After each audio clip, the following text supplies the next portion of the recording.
Yenkana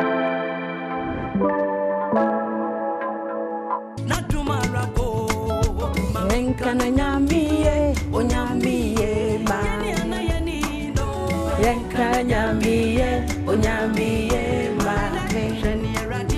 Yenkana nyamiye, onyamiye ma.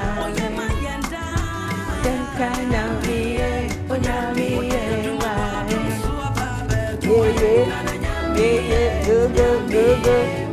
Yeah, go, hey, go. Already yada se papa se ne wa ma yasere bigiri yesa so wasere mu ani nye sa de ato nko a dan mu de agya ne nyina ma okese no bise owo ne pa bi ma wonti enene oti ase ti fa se da ma no ma refi na se da de fa ma no nyamisha so be sa e mo akwa babiem e do Adom TV bedwam jumade eso yesa se 5:30 toto nyum no sa and Apostle Dr. Nita Kutego Baya, Obeshe in Cran.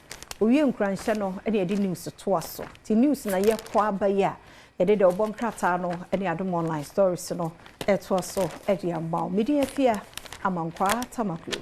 We know Ra Benjamin Asante Dako, aka Omahine, aka Seben, aka Obolodadi, aka former PE teacher. MJ Chikwa watch ready pay, Wabre Enyebete, aka PE teacher.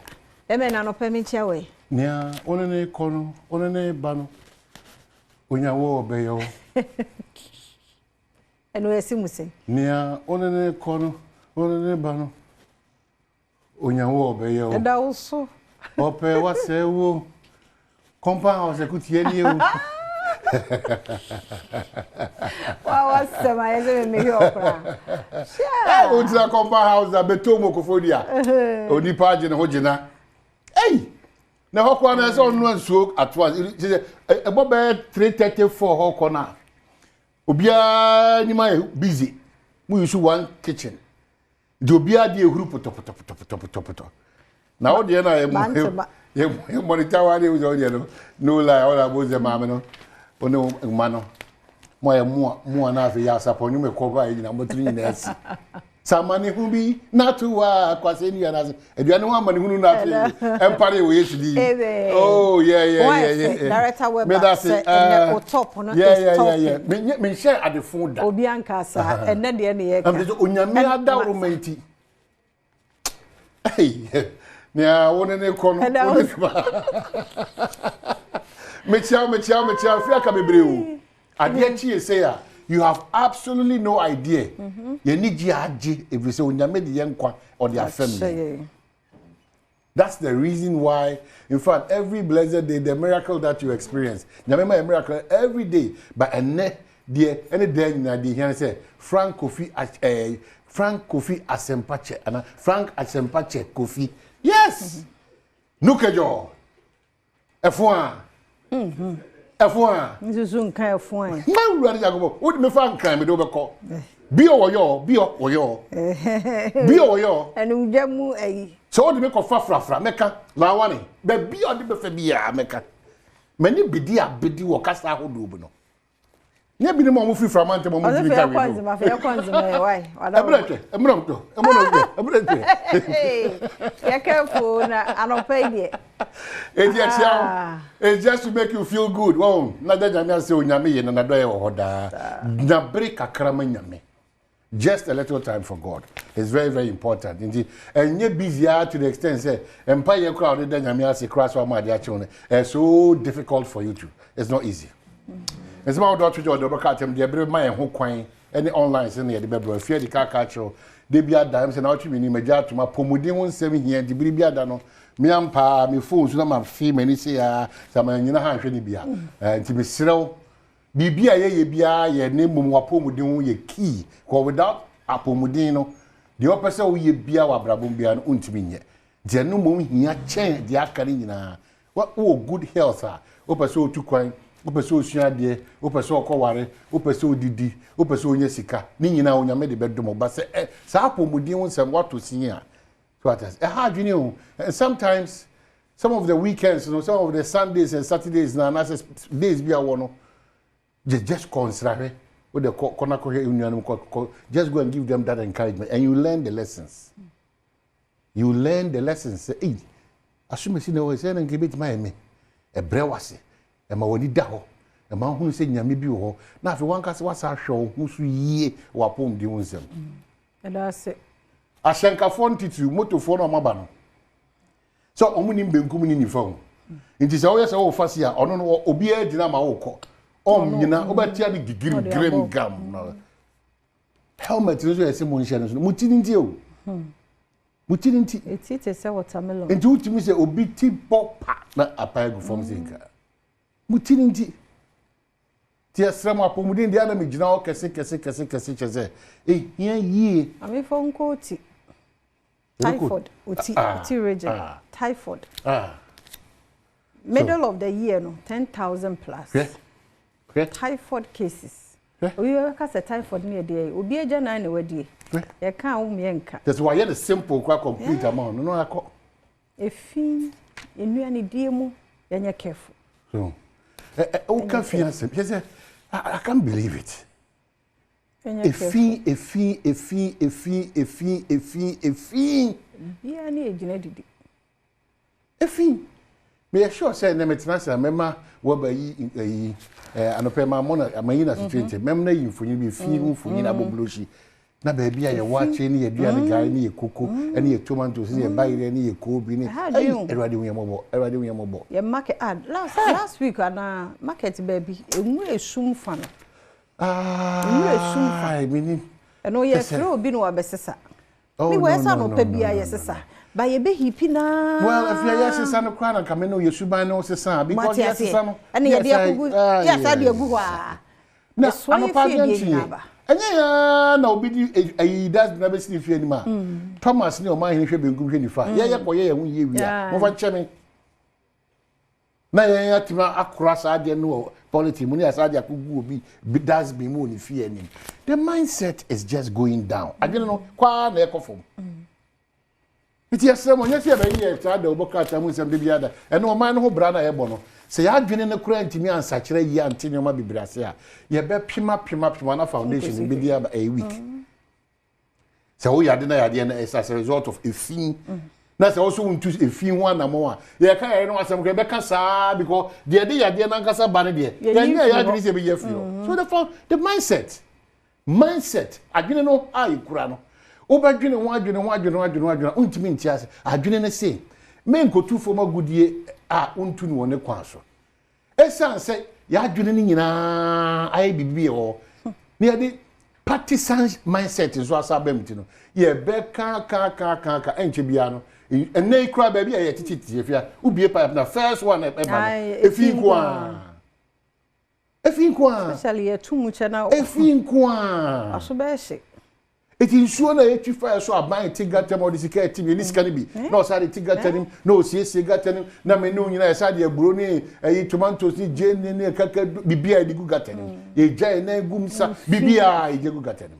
wo hwe choba bia se eyi nsuo mbehwe egu gata mana obisa se na ye nsuo be no how can we develop this mindset how do we develop with this mindset mi wa yeti ye fie no gata da ni mo yanti because ko Ghana be size nko a kofi asempa kofi chebe kacho e ko no mu ko gina the broad daylight city a o de fa me eye kan say la pam kwan no so broad daylight abrantie mu architecture they say the architecture class wonya da ja tenase e jan yo mam say anopa tutu awiakete ye mpo na no from abefa anyway ne kura ka ate ahwefom emo ka ahwefom ye kwasesa esisa mo no ensa ka ahwefom ye sesa nsa no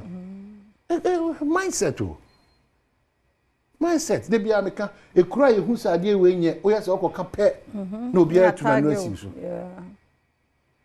bia CSC sofo baako Christ Apostolic Church International or Samankase sofo che prophet de bia da o say me bom paye ma fie say na no nkomo ni di ye no kama so me ko eye mu Facebook ya yo mo kam say ina di wiase ni wo mi eni pa mpe no kore eni wiase ni wo mi ankwa ma nti no sie wiase and na no ne dia ko wura ya manyo se me di wura ya ware mu e di wura bibia ma me o ma gigi gu saa keke Because it is NDC, your prayer is that NDC should fail.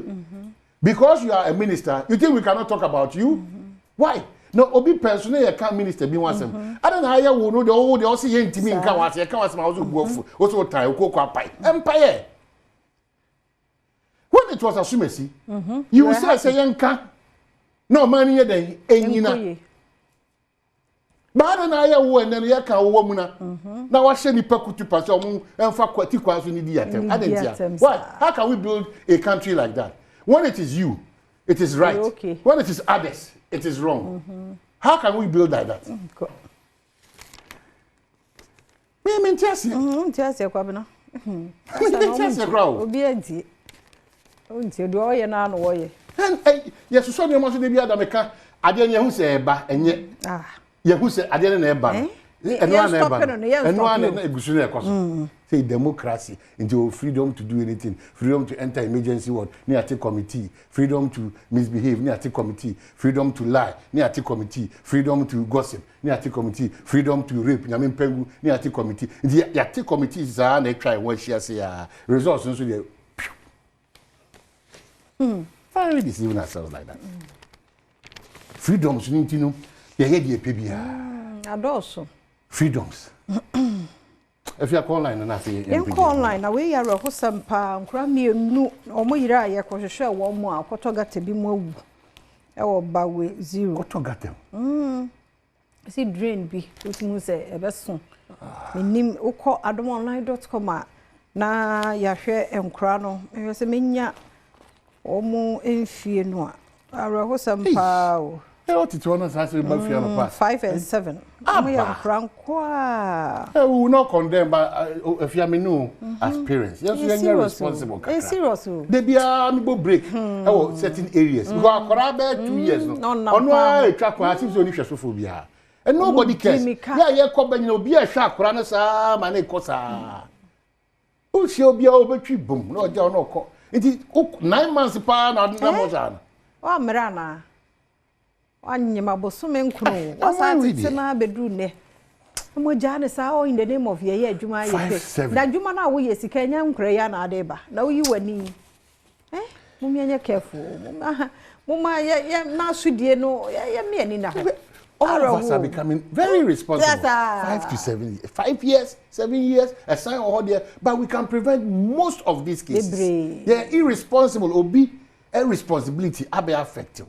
No. It is so be ya de na kwano anka se jai. Na do anka se so ye so. O se so me wo anka sa ho so a. E be wie na be sori ye nyina ye so na aka akire. Afiade na obi. Ade na se ye enye gata no. Mse anya problem a ke wo so ya somebody's irresponsibility.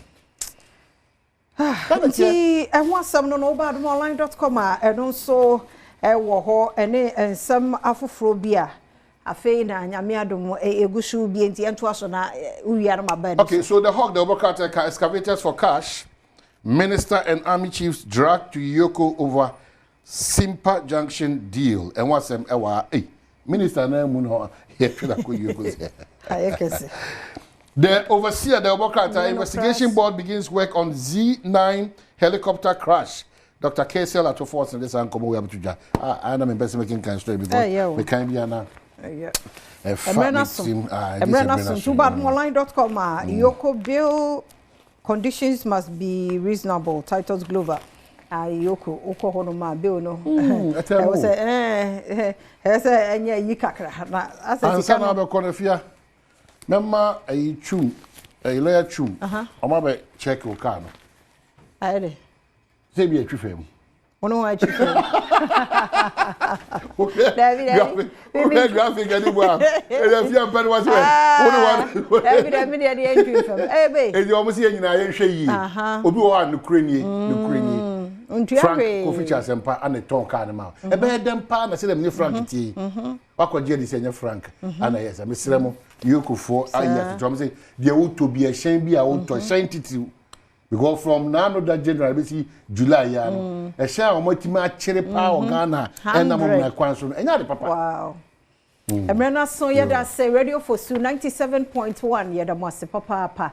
agudie mo nsem na ba rekese du body na for health tips no menstrual disorder e me mani ntie mama no obeka se mfa me fo bia ho oba nse buo no nkoyi a na bi ntu wada enkoyi a de bia de flow sa wa ya bo ho se wo be ma no wa se de bia wo bu ne nsasa so fi Israel de bia bo so wa tintai ana ya se kura ye ne ya no nya he hansa tintai it have interest in that man do na enye men kai mo ya up to this morning for the whole month egumsa ra now top pad na nka bekasa na so pad 20 apart from pad ne kwa no edu sa brenda na afi woni so brim se ya woni so brim sa woni so brim sa woni so brim sa ene to sa enti ya kosi ka bi na abedi star 281 hash option na 4 Eric Siedu Bodiba na odi ama yakwaba